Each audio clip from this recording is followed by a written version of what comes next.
Hi, Patrick. Thank you so much for the introduction. Welcome, Matias, and welcome everyone in the audience today. It's such a privilege, and I have to say I've been looking forward to this chat with Matias for a while now.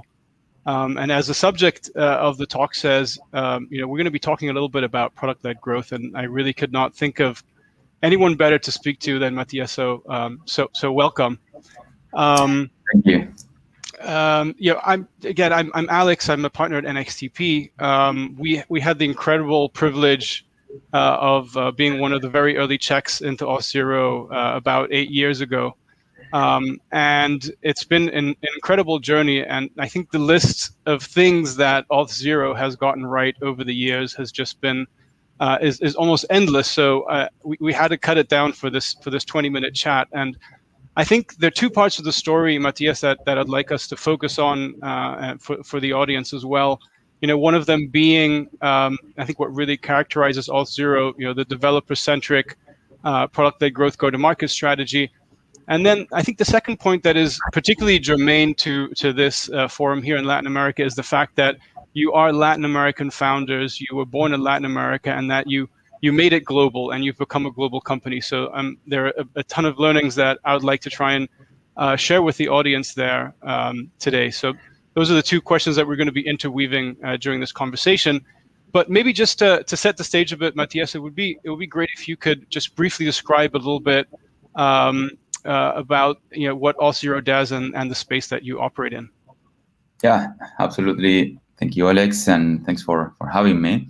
Auth0 it's an authentication infrastructure company. We sell our service to companies who have developers who are building or are doing digital transformation, who want to become a software company themselves, and they are really busy working on doing that, and they don't want to spend time working on allowing their users to enter their application securely and easy. And that's what we focus on. That's what we specialize on. We are 900 people today. We started in 2013, have more than 12,000 customers and hundreds of millions in revenue these days. So yeah, that's a kind of a summary of what we do. That's great. I want to take us back just a little bit to the early days of Auth0, and as early stage investors ourselves in SaaS companies, I think the two issues that we help founders and we speak to founders with a lot, kind of early decisions that they make in their business, and this is a two-part question. The first part is when you're starting off a SaaS business, in Latin America. How do you decide whether you want to be a regional SaaS company or whether you want to go out and compete globally?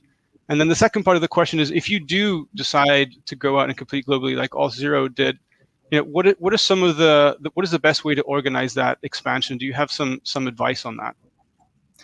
Yeah. So yeah, I think it really depends on the market and the type of company you're building. In our case, authentication is a global problem, right? Like every application in the world, no matter the industry, no matter the region, the geo, you have to solve for this problem, right? So that's kind of like the first dimension. To be honest with you, we were not like, when we started, we were not like, oh yeah, let's conquer the world with this idea, like it's super global, like let's do it. But we realized quickly that could be the case because, and that's kind of like coming back to the first point, the market. The market was still early, but kind of at exactly the right time in retrospect, because there was no other company doing what we were doing for developers, right? So I think if you decide going global, the first thing to realize is, okay, how's the market looking right now from a timing standpoint?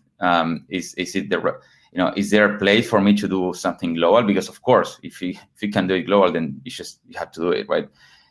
Maybe there are other companies, and in fact, in our case, there was another company that was doing something like this, but we thought that it was not, the best way to solve the problem. So we were not super conscious about it, but kind of the market pulled us in that direction in a way. The fact that my co-founder also lives in the US made that kind of a more easy route, because we started talking to customers in the US as well, and kind of to piggyback on the second question, what is the best way to organize expansion? The first deal that we had, enterprise deal that we had, was in Latin America, and that was a great anchor for us to show that we can sell to enterprises. It doesn't matter if it's Latin America, whatever. It's an enterprise, and enterprises are complex, and if you can prove that you can sell to those companies, then that is a reference, right? And that is the anchor that you can use later on to continue selling outside Latin America. In fact, I had a call with a company a couple of weeks ago, and they started in Latin America, but they started to get pulled from the US, and that's exactly like you should just follow that pool, right? Like, there's nothing better. And the other thing is like how you then back up that pool with maybe VCs also that can help with an expansion in the US. I would say that if you can expand to the US, that's the ideal market. Europe is great as well. We started first in the US, but quickly got pulled as well into Europe, and quickly also into Australia. Those are kind of good markets that are like, for us, they were like good early adopters of our software.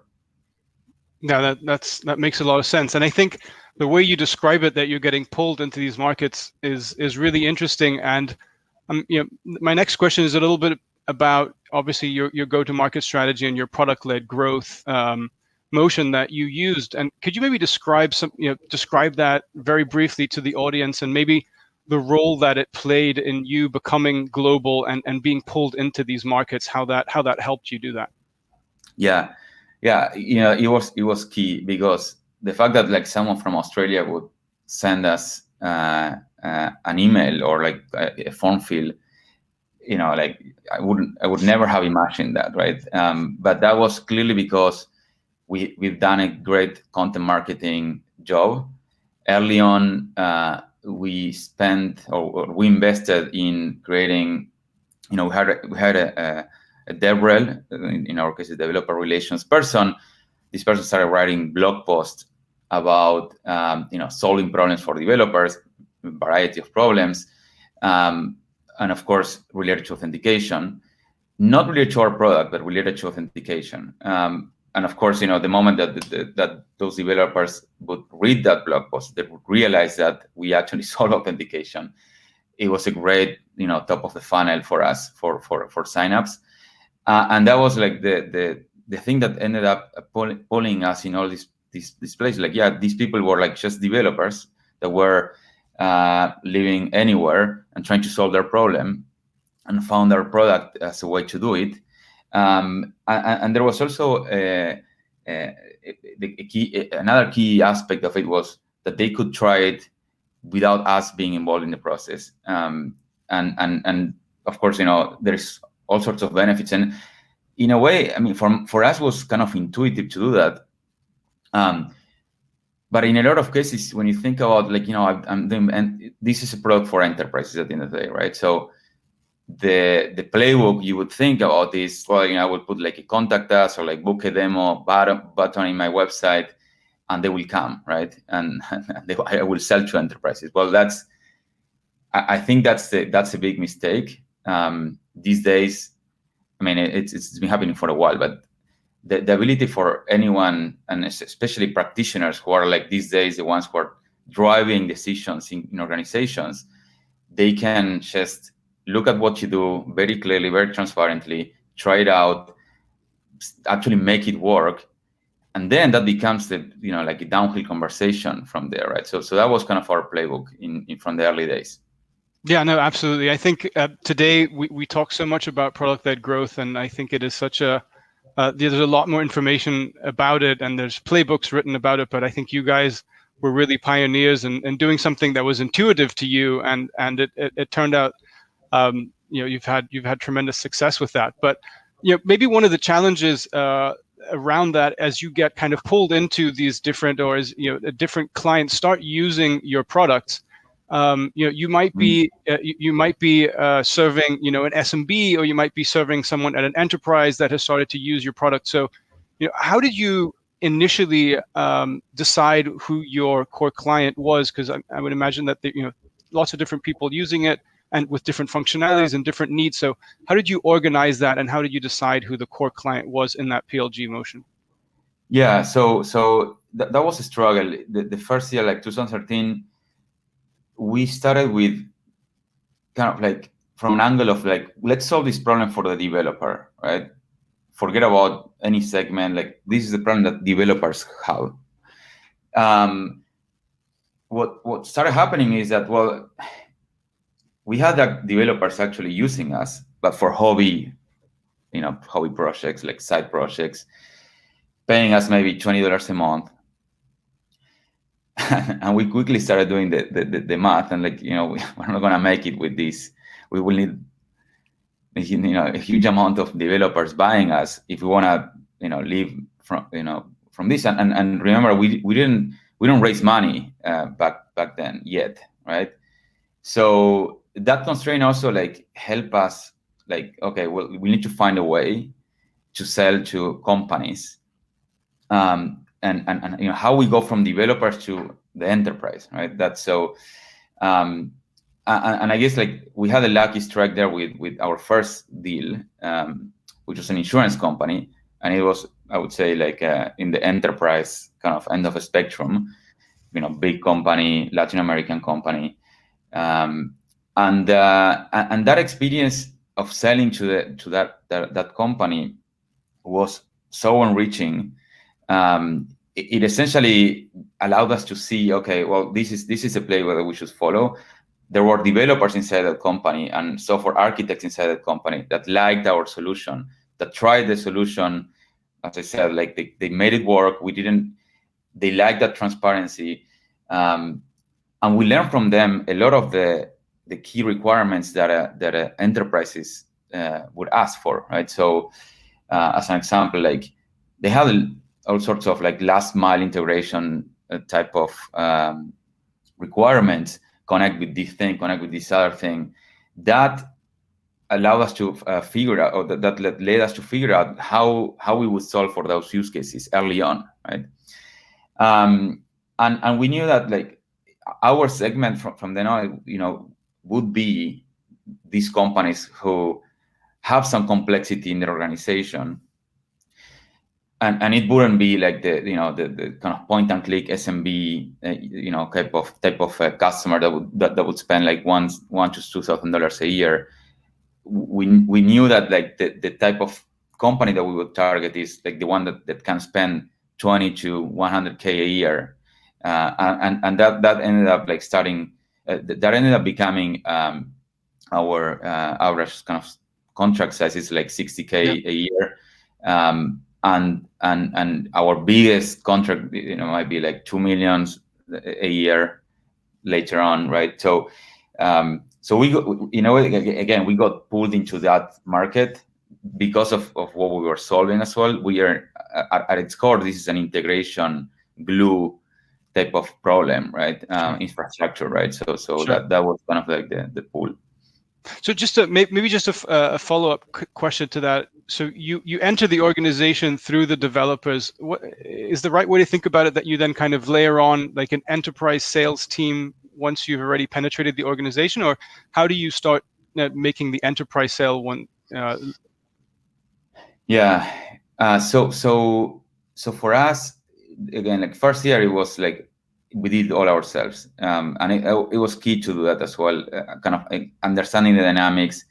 Eugenio, my co-founder, was acting as like the sales engineer and the account manager at the same time.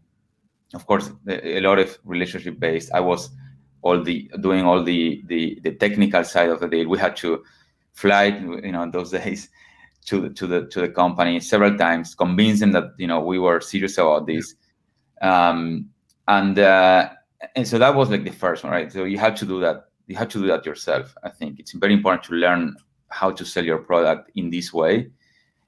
And then next year, after we raised this initial seed round, we hired like our first salesperson, but this wasn't our VP of sales. It was our it was like a great sales person that together with Eugenio, they would do like the duo that would go to every account. Eugenio would do like the magic, and then the guy would do the whole follow-up and like the relationship building, understanding how the organization works, the dynamics, and blah, blah, blah, right? So that was kind of how we started, like 2014. Once we raised the Series A in May 2015, that was and we got to like $1 million ARR. That was kind of the mark. That's when we started looking for a VP of sales that would build the machinery in a way, right? Like the whole end-to-end thing. No, that makes a lot of sense. Matias, we have about 3 minutes left, so one last question, and I think I'd like to kind of get your perspective. And the question is, what do you know today about PLG and about building a PLG company and going global that you wish you had known, in 2013 and 2014 when you were just getting started? What advice would you give other founders today that are just getting started? I mean, I think today there is much more information about how to. There wasn't like this wasn't called product-led growth or anything. Like we kind of did it intuitively. I don't know why, but maybe because of this developer do-it-yourself type of attitude to everything. But these days there is a lot of like this talk on itself, right? Like there is a lot of information of how to build this type of company. I wish I would have known everything that we did intuitively. Like, okay, what's the actual playbook that I can read about? Back then was like the whole lean startup movement, and like which is kind of like starting to become the thing, but it was like a lot about like vanity metric versus not. And I think that the critical thing, if you're doing product-led growth but you want to also become a very profitable company and a successful company, maybe not profitable, is it's how to layer like the enterprise sales aspect of it, because it's true that like product-led growth is great, but then if you pour enterprise sales into it, it's just like it's a rocket ship. So and we didn't realize that early on. Like as I was saying, like do we go to developers? Do we go to the enterprise? What is the angle, right? Right. And I think if you understand that, first of all, like you have to build a product in a way, in my mind, that it's easy to use, it's easy to try. The pricing is transparent. It's an end-to-end experience that, again, we did it intuitively, but you have to be conscious about it and put a lot of effort and consciousness on it. And then, okay, how do I go now to enterprise once I have a good product, right? Sure. Because the good product is not enough. That's the thing, right? Like it's okay, it's great, but we will have sold to developers paying $20 a month, and we will haven't made to the point that we are today, right? So I think that like the understanding is critical. Absolutely. Matias, unfortunately, we're up against time. I did want to thank you once again for your time and great chatting, and I wish you all the best of luck in this new chapter of Auth0. We look forward to seeing a lot more successes, and best of luck to you.